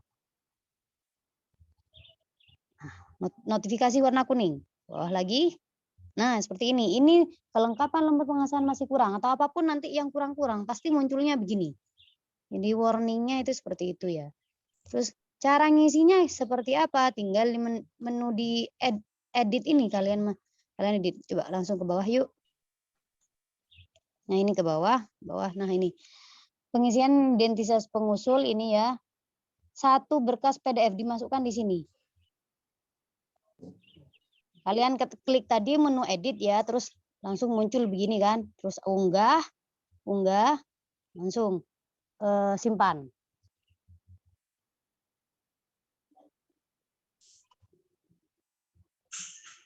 Jika sudah diunggah, maka akan ada logo warna merah PDF yang bisa dibuka. Kalau tadi kan nggak ada di sini nih bagian kanannya, bawahnya itu. Kalau sudah ada, kalau sudah diisi, maka akan bentuknya seperti ini. Gitu. Ada PDF-nya gitu. Terus, nah kalian bisa lihat cek ya. Tadi dicek di PDF-nya tadi itu kalian bisa cek lagi, pastikan lagi karena sometimes itu kan kadang berubah ya dari apa gitu ya, dari laptopnya mungkin saya juga nggak terlalu paham gitu ya. Biasanya kadang ketika diupload kemana ke suatu media tertentu dia akan berubah, maka kalian pastikan dulu dibuka dulu tadi PDF-nya, unduh proposal gitu. Terus klik itu yang di gambar PDF-nya tadi itu di atas. Pastikan ini ke atasan seperti Pak dulu. Enggak. Pas di atasnya tadi. Nah, ini kan sudah isi itu PDF warna merah PDF itu udah keisi artinya sudah terupload. Nah, itu kalian pastikan lagi. Ini suruh diunduh proposalnya. Kenapa? Karena memang di sini seleksi untuk kedisiplinan. Gitu ya, administrasi. Oke, lanjut Pak, mari lanjut. Sudah jam 11.30 ini. Dosen sudah. Kalau sudah benar, oke, sudah. Berarti kalau sudah benar nanti tinggal di simpan. Oke, dan diajukan. Ya, mungkin itu saja Pak. Mungkin ada diskusi nanti. Ya, terima kasih Bu. Ya, sama-sama. Selanjutnya kita diskusi. Silakan mahasiswa yang ingin bertanya bisa melalui chat atau langsung di Zoom. Silakan.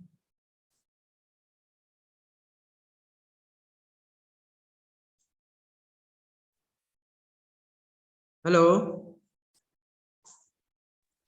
Ya, Pak. Ya, Pak. Silahkan. Kalau ada pertanyaan bisa langsung atau Saya, di Pak. chat. Siapa? Sebutkan nama, silakan. Bismillahirrahmanirrahim. Nama saya Nur Hasanah. Dari Prodi Biologi, Pak. Semester berapa sekarang? Semester 5, Pak. Ya, silakan. Pertanyaannya. Gini, Pak. Seandainya saya pengen ikut PKM pengabdian masyarakat seandainya Bapak. Terus apakah membutuhkan pihak dukungan dari sana Bapak? Ngerti ya Pak? Dari kampus? Bukan. Dari tempat yang jadi Oh. sasarannya itu Bapak. Dari desa maksudnya. Iya. Sudah? Sudah Pak.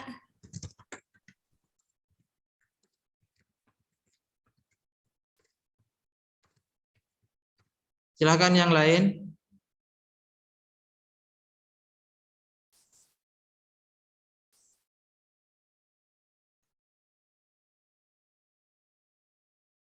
Halo? Ada yang lain? Halo, assalamualaikum Bapak. Waalaikumsalam. Silakan. Nama. Saya izin bertanya. Assalamualaikum warahmatullahi wabarakatuh. Waalaikumsalam. Warahmatullahi wabarakatuh. Nama saya Ziyadatul Rahma dari Prodi Teknologi Hasil Pertanian semester 7 insya Allah menuju 8. Wah, ahli tahu ini ya. Insya Allah Bapak. Begini, izin pertanyaan saya tujukan kepada Bu Hefdi ya Ibu. Ya. Siap. Monggo. Ya, jadi begini Ibu, untuk format di PKMRE, itu kan di bagian pendahuluan ada tujuan khusus riset, manfaat riset, urgensi riset, temuan yang ditargetkan, kontribusi riset terhadap ilmu pengetahuan sesuai dengan bidang ilmu pengusul atau tim, kemudian luaran riset. Nah, itu dijadikan poin-poin atau cukup dijadikan narasi saja, Ibu. Terus yang belum saya pahami di sini, untuk urgensi risetnya itu seperti apa, kemudian temuannya itu seperti apa, dan kontribusi risetnya itu seperti apa. Kemudian lanjut di tinjauan pustakanya itu kan ada tinjauan pustaka bukan sekedar kumpulan teori, melainkan berupa rangkaian hasil yang sudah dikenali melalui beberapa alur pikir tentang terjadinya suatu peristiwa ilmiah dari suatu topik ilmiah. Berarti ini kayak kalau di TA kemarin itu seperti halnya penelitian terdahulu, bukan begitu ya Ibu? Mungkin itu diletakkan di bagian mana, disinggung di poin-poinnya. Kayak misalkan di kajian teori itu biasanya kan sesuai dengan judul, ada tema-temanya tertentu. Misal saya membahas ampas tahu, berarti kan ada subbab tentang ampas tahu. Apakah nanti penelitian terdahulunya itu diletakkan di subbab tersebut atau nanti disatukan ada poin tersendirinya begitu Ibu. Kemudian lanjut lagi Ibu di metode riset. Nah, untuk metode riset di sini yang ingin saya tanyakan, dijadikan poin-poin juga atau langsung dijadikan narasi, dibentuk narasi. Kemudian kalau misalkan ya Ibu, kayak analisis data, cara penafsiran, dan penyimpulan hasil riset, apakah ini poin-poinnya beda, pembahasannya beda? Apakah jadi satu kesatuan gitu Ibu? Karena kalau dipikir-pikir, mungkin ya Ibu sepemahaman Zia, itu kayak satu kesatuan, analisis data, penafsiran, dan penyimpulan hasil riset, begitu Ibu. Mungkin mohon arahan dan bimbingannya Ibu. Terima kasih. Wassalamualaikum warahmatullahi wabarakatuh. Waalaikumsalam warahmatullahi wabarakatuh. Mungkin bisa langsung dijawab Bu Hef. Saya jawab yang itu ya. Yang pertama, dukungan pertama dari ya. media. Silakan, Ya. Pak Argus. Terima kasih. Siapa Nur Hasana ya? Ya, Nur Hasana, apakah ada harus ke mitra gitu kan intinya? Pertanyaannya ya, Bu ya. Iya, Pak. Iya, betul, Nah, betul. Dukungan. perlu, malahan wajib untuk ke mitra karena kamu yang akan di akan melakukan pengabdian di sana. Nanti kamu akan diminta tentang surat pernyataan kesediaan bekerja sama dengan mitra di sana. Jadi surat pernyataan kesediaan kerjasama dengan mitra itu nanti akan kamu upload di Simbil Mawa itu. Jadi harus ke sana, ke desa, itu yang pertama. Yang kedua, kamu harus juga mengetahui tentang gambaran umum masyarakat mitranya kamu. Misalkan di Lombang ya, di Lombang itu bagaimana di Lombang itu? Masyarakatnya di sana bagaimana? Masalahnya bagaimana? Gitu. Jadi gambaran umum masyarakat mitra kamu harus wawancara dengan pihak desa, dengan pihak mitra, seperti itu. Jadi harus Mbak Nur Hasana ya, harus ke desa dulu. Ada lagi denah lokasi mitra, denahnya juga harus kamu minta.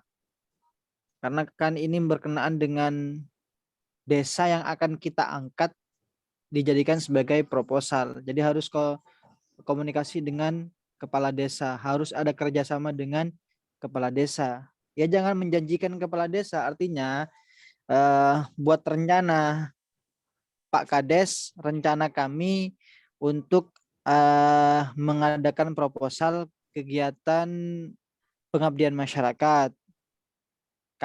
Kalau nanti didanai, maka kami akan terjun di masyarakat ini, di desa ini misalkan. Jadi jangan langsung menjanjikan kepada masyarakat ketika jangan langsung menjanjikan kepada kepala desa kalau kamu mau mengadakan pengabdian. Artinya ini masih tahapan pengajuan, intinya seperti itu. Kayak lamaran itu ya, Pak. Ya, intinya itu ya Mbak Nur Hasana, harus ke desa. Harus ke desa. Nah, kalau kamu ke desa, biar langsung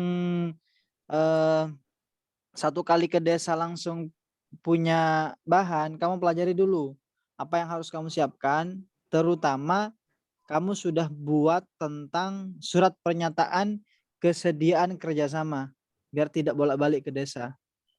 Seperti itu Mbak. Seperti itu Pak, mungkin dari saya. Pak, Ya. Gimana? maaf nih ya. Terus berarti kalau di formatnya proposalnya berarti butuh profil desanya juga, Pak. Betul. Oh, iya, Pak. Kasih, Pak. Ya, sama-sama. Di gambaran umum itu menjelaskan secara umum tentang profil dari masyarakat desa tersebut. Baik, Pak. Oke. Paham ya, Mbak Nur? Iya, Pak. Sip, bagus. Monggo, Pak. Oke, lanjut Bu Hef untuk pertanyaan yang Zia. Oke, pertanyaannya sangat mendalam sekali dan teknik sekali gitu ya. Oke, baik saya jelaskan. Jadi sebaiknya berbentuk narasi karena memang di sini diminta narasi. Jadi narasi bukan dalam bentuk poin-poin tapi beralur. Jadi kalau poin nanti tidak kesan indahnya tidak ada. Kan ini kamu udah dilihat bahwa ini harus ada state of the art, the reason. Jadi kayak seperti mengalir indah begitu ya. Art itu kan indah. Di rata-rata itu kemampuan penulis memang sebenarnya diuji di sini sebenarnya ya. Jadi bagaimana kita membuat sebuah latar belakang yang itu mengalir poin per poin dapat gitu, termasuk yang tadi ya. Jadi ada di sini misalnya ada bagian tujuannya sampai mulai dari latar belakang, kemudian fenomena apa yang kamu temukan sampai akhirnya kamu kemudian memutuskan untuk memunculkan idemu, meneliti tentang ini. Tujuannya apa, manfaatnya bagaimana, urgensinya itu semua beralur. menjadi satu irama. Saya yang saling terkait tapi tidak, itu memang beda. Beda. Kalau kamu tadi bilang poinnya kok kayaknya beda, kok kayaknya sama ya Bu, tapi kok di sini dibedain karena memang beda. Kalau sama tidak mungkin dibedain seperti itu. Terus tadi Zia bilang pertanyaannya lagi narasi, udah ya, bukan per poin Zia, lebih baik memang dinarasikan yang mengalir. Jadi mulai dari tujuan, setelah itu manfaat, itu ada istilahnya koheren gitu ya satu sama lain begitu. Jangan diputus-putus nanti begitu. Urgensi riset ya kamu tadi tanyakan ya Zia. Sambil Iya, mungkin Ibu. jadi urgensi riset itu maksudnya begini, kadang kita apa ya?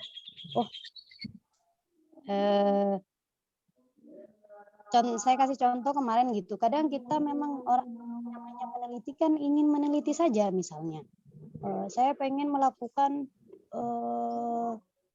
menguji ini nih, menguji suatu katakanlah suatu tumbuhan begitu.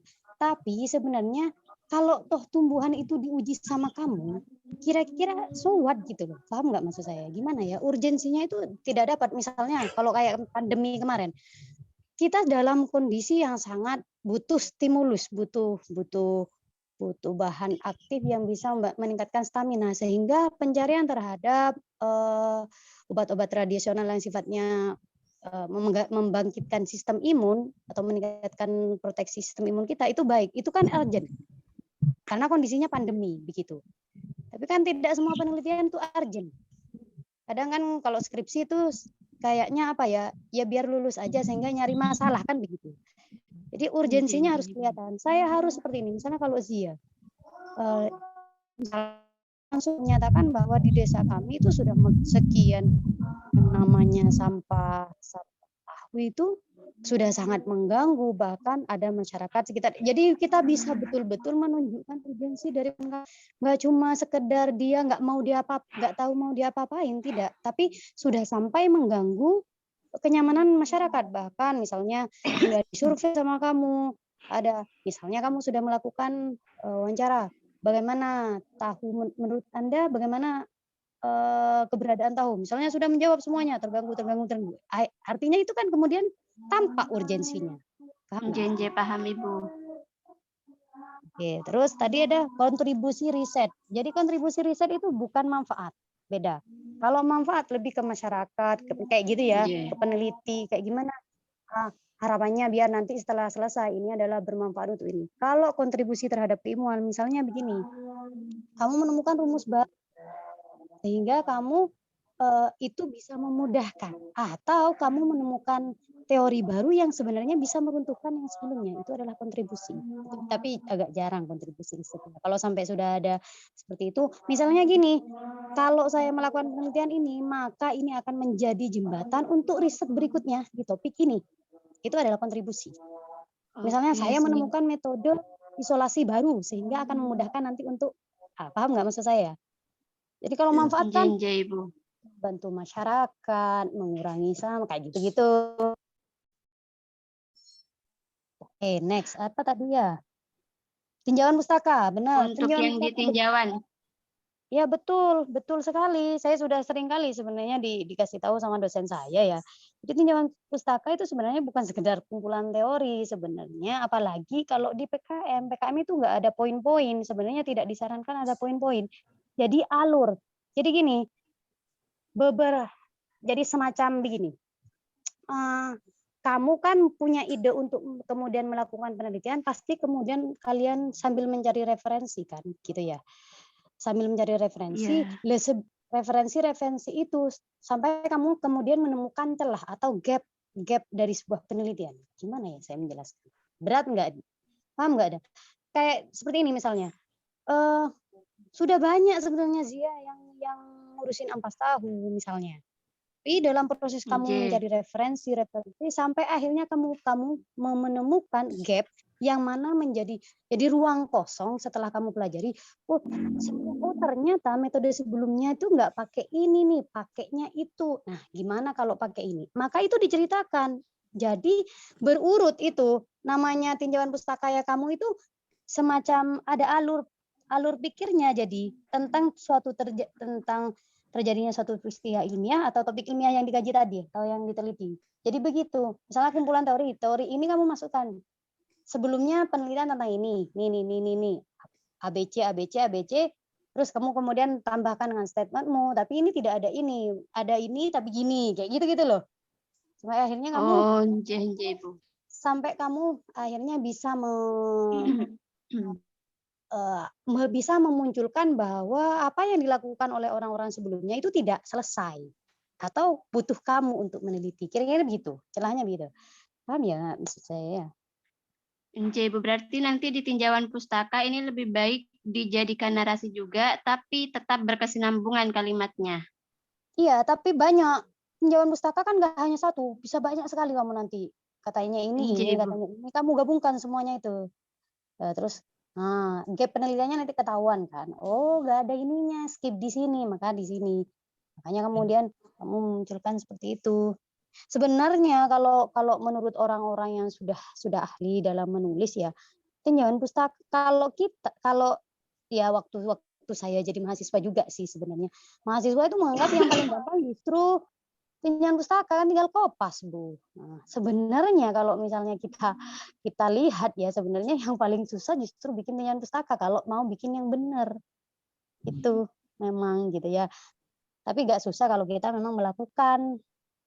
Terus lanjut ya ke metode.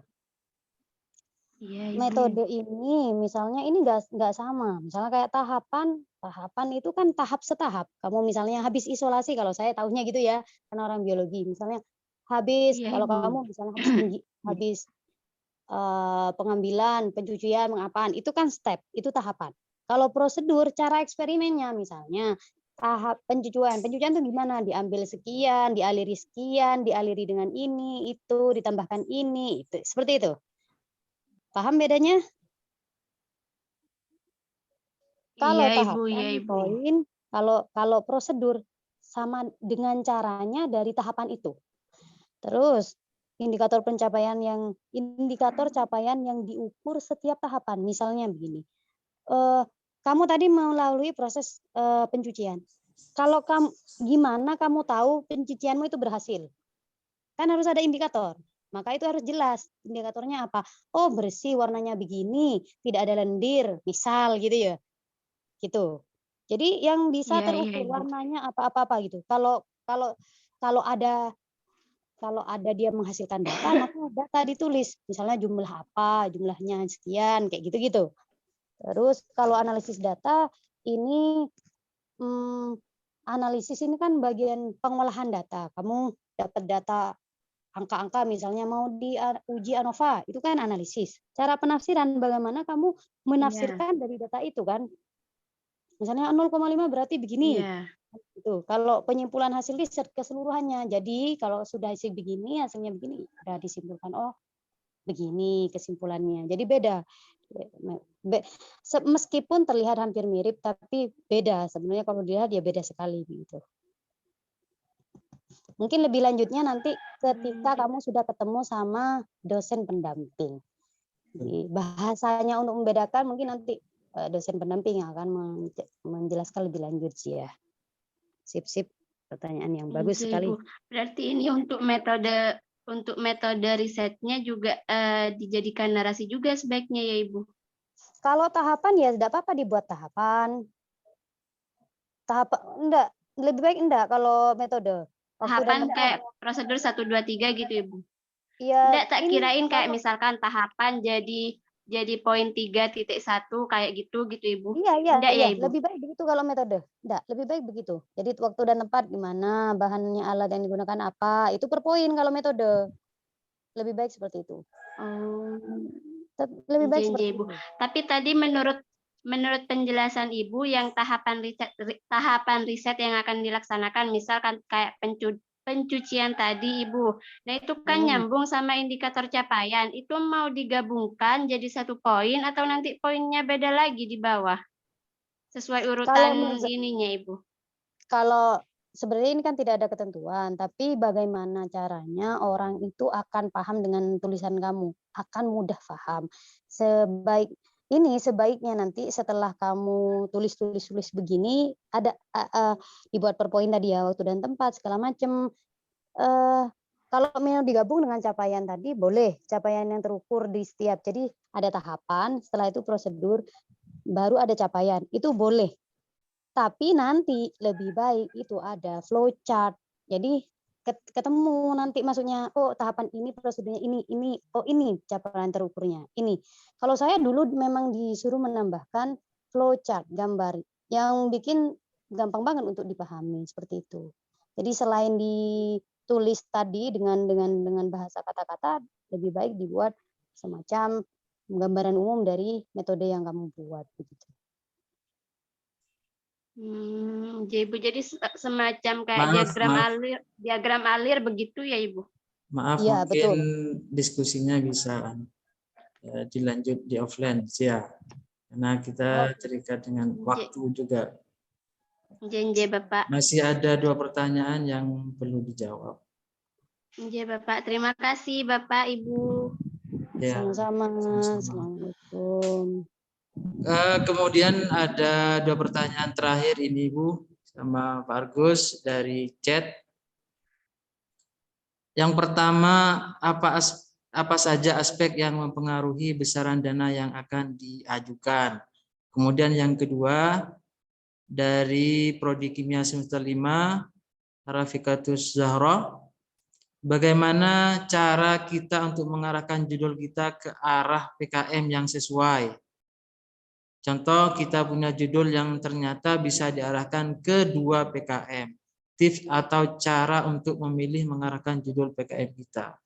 Itu 2 pertanyaan terakhir, bisa langsung dijawab secara singkat oleh Behdiah atau Pak Argus. Saya persilahkan.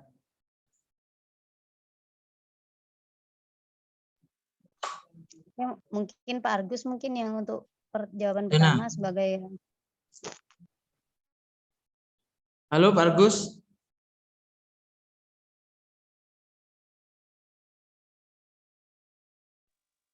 Halo Pak. Ada pertanyaan ini Pak. Apa saja aspek yang mempengaruhi besaran dana yang akan diajukan? Oh, sudah ada sana. Bentar Pak. Ya, ada apa-apa Pak. Hari Minggu soalnya, hari keluarga Ya. Pak. Jadi harap maklum. Mohon maaf sebelumnya. Apa saja aspek yang mempengaruhi besaran dana yang akan diajukan ke Ditjen? Aspek yang mempengaruhi besaran dana. Maksudnya aspek besaran dana ini yang maksud dengan mempengaruhi maksudnya gimana ini? Ini kan kalau di pedoman itu kan Sudah jelas Pak ya dananya. iya, dananya itu sudah jelas. Minimalnya 6 juta, maksimalnya itu adalah 10 juta. Tidak boleh lebih dari itu, tidak boleh kurang dari 6 juta. Jadi Dikti itu sudah menentukan minimal 6, maksimal 10. Dari 6 sampai 10 itu nanti Dikti itu akan tergantung dari proposal kita didanainya bisa 6.500.000, bisa 7 juta, bisa 8 juta, tergantung dari isi proposal yang kita ajukan, seperti itu. Oke, sip. Mungkin bisa dipahami. Kemudian Mungkin yang bisa menambahkan Pak. Oh ya, Mungkin bisa silakan, menambahkan silakan. Jadi seperti ini nanti melanjutkan dari Pak Argus. Jadi ini juga bergantung pada kalian ketika menggunakan membuat rekapitulasi anggaran biaya. Jadi anggaran biaya itu tidak boleh dilebih-lebihkan, tidak boleh terlalu tidak lebih, sehingga kemudian dipotong kemudian tidak logis begitu. Apa yang seharusnya tidak boleh dimasukkan, jangan dimasukkan. Kalau dimasukkan nanti bisa jadi malah mengurangi banyak seperti itu.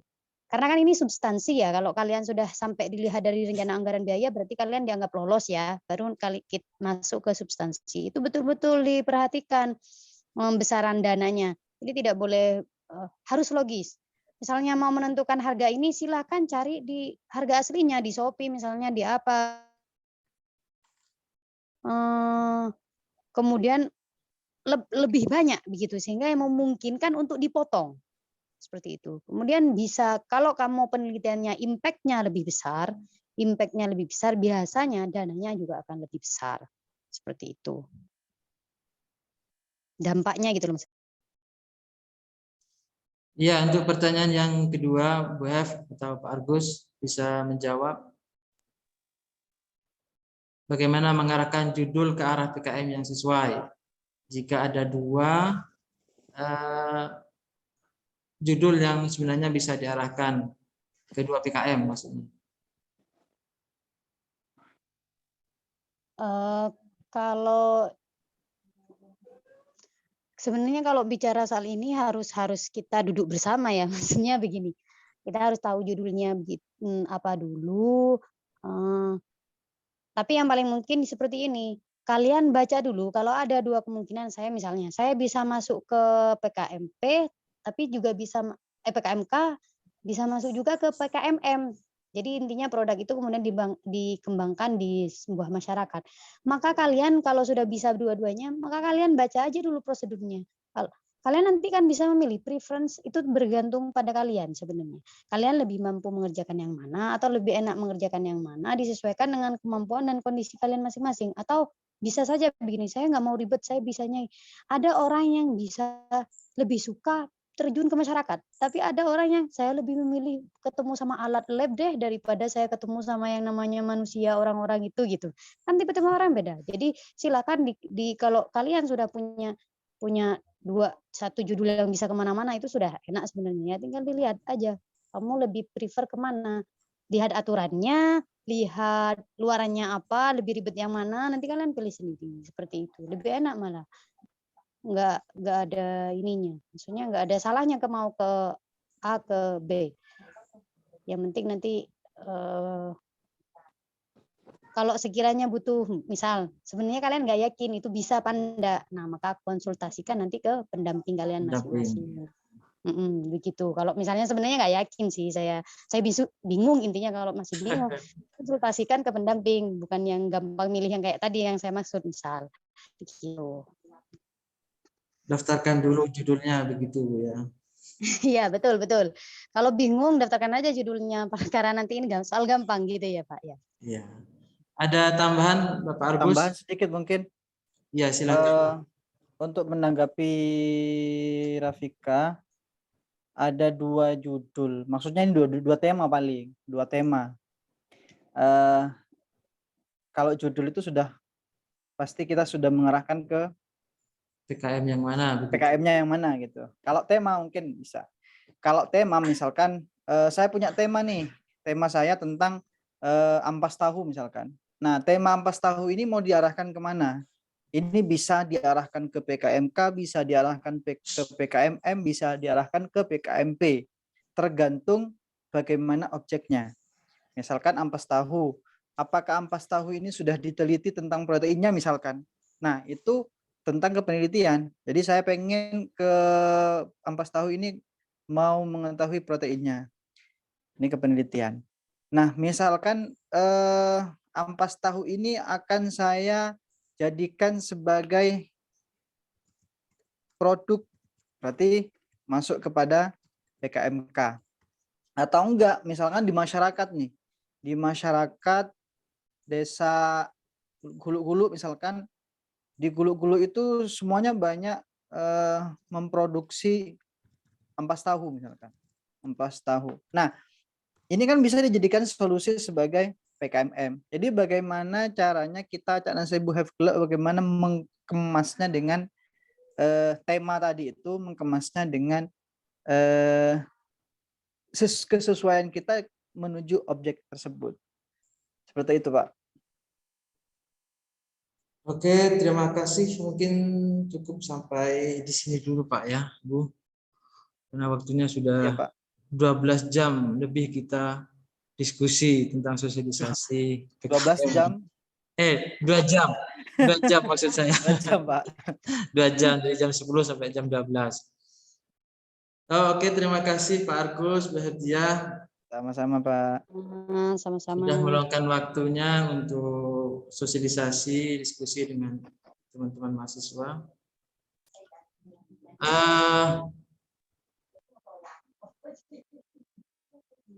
Seperti yang sudah disampaikan WR, mungkin meskipun ini telat ya, tetapi tidak ada salahnya atau bahwa belajar itu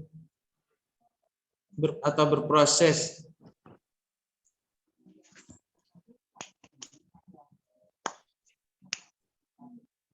Halo? Ya, halo. Ya, Pak. Lanjut, Pak. Putus di sini. Iya, putus-putus, betul. Itu saja mungkin ya, karena waktunya sudah jam 12. Mohon maaf jika ada salah dari penyampaian kami. Selebihnya, wallahul muwaffiq ila aqwamit thoriq. Wassalamualaikum warahmatullahi wabarakatuh. Waalaikumsalam Waalaikumsalam warahmatullahi wabarakatuh. Barakatuh. Tak usah foto ya. Mau foto bersama? Boleh, usah, boleh. Bapak, ada usah. Saya, Pak, Katanya sudah direkod, Pak. Oh iya. wudhu ini, Pak. Nanti yang ini apa, seklopahen atau apa itu bisa dicek lagi di YouTube IST Hanakoya. Ini sudah direkod. Sudah ya, tak tutup ya semuanya ya. Ya, Pak, makasih. Ya, terima kasih semuanya waktunya. Kami Bapak. Kasih banyak Bapak. Ya. Ya Pak, terima kasih banyak Pak. Terima kasih. Libe.